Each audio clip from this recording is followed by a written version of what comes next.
if 50 Cent never existed, what would hip hop potentially be missing today? I think there was TV shows. TV Power, shows. Yeah. BMF. I don't know. I mean, Is there? I think the East Coast would be unified a lot more than it is. I think that's 50's fault. Yeah, definitely. Because like 50 was the first artist from the East Coast to not really sign over there. He went out west. Well, that wasn't his fault though. I mean, because he was working. Yeah, they didn't offer it to him. He was working with Jam Master Jay at one point in time. You know why? Jam Master Jay ended up passing away. Yeah, with that situation, and he was beefing with everybody. Yeah, he was beefing with everybody on the East Coast. Yeah, but ever since that, there hasn't been a real star to come from out east since 50. No, we can't say that. Give me one. Nicki Minaj. Cardi B. That's not it. But who considers her an East Coast star? Because she blew up out south. She was signed by the. Okay, then we'll go with Cardi B. Cardi B is straight out the Bronx. She signed to a, she did Gangsta Bitch Music 1 and 2, and then signed to a major. But she don't sound like a New York artist. I would say Bodak. When I heard Bodak Yellow initially, I was like, I initially thought it was too New York to work, but then when it hit, we had to play it 3 times a night at the Casbah. Yeah. This is the thing though. When you talk about East Coast, kind of lost their specific sound. Yeah, because like at one point in time, you would have thought A$AP Rocky would have been the one carrying the torch. There was a time you might have thought A Boogie with the Hoodie was carrying the torch, but none of that. And then you lost the person I feel like that was definitely going to carry Pop Smoke. Pop Smoke. Pop Smoke had a unique sound. Mm-hmm. He put the East Coast on his back, and then unfortunately he met his demise. But I wouldn't personally put that blame on 50 because I mean Jay-Z was out at the same time 50 was out. He was only out. Fabulous is out. Yeah. I mean Yeah. Dipset and then was out. So what about this then? If same type of scenario, hypothesis, right?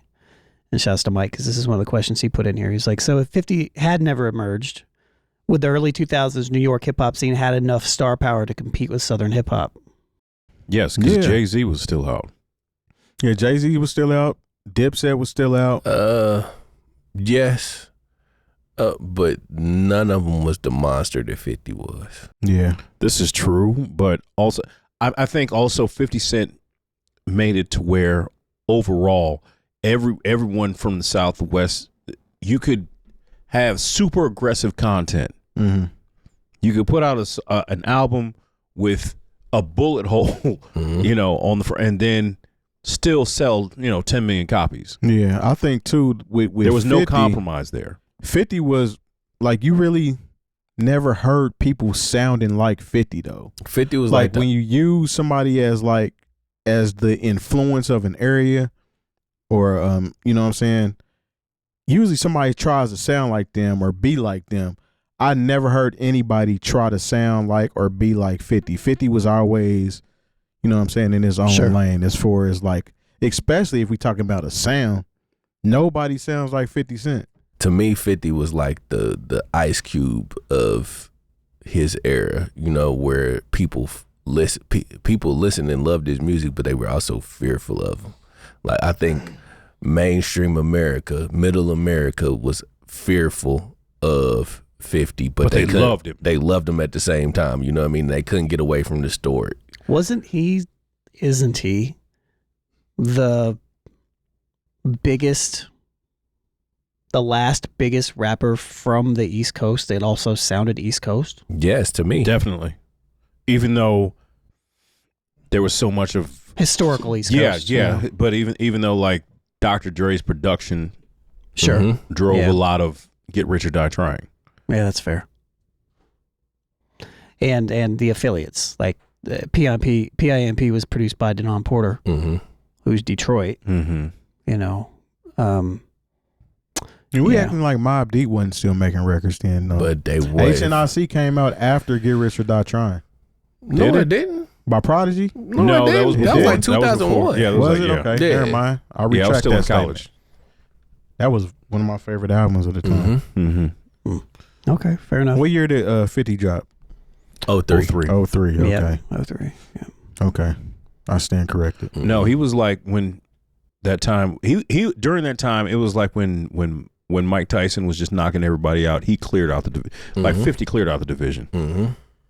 He had the machine behind him. Yeah, He had the machine. He was did. good guard. But And you he know- had polished himself, because if you listen to 50 before getting with Aftermath, Shady Aftermath, it wasn't the same. It was like you could tell he was building on something, not to mention he was dropping out the mixtapes. Mm-hmm. I mean, but I remember I had Guess Who's Back and 50 Cent is the future. I think that's what I had that. dude, I was buying those mixtapes like they were albums. Nah, for real. As far as I'm concerned, Get Rich or Die Trying is like his 5th album. Mm-hmm.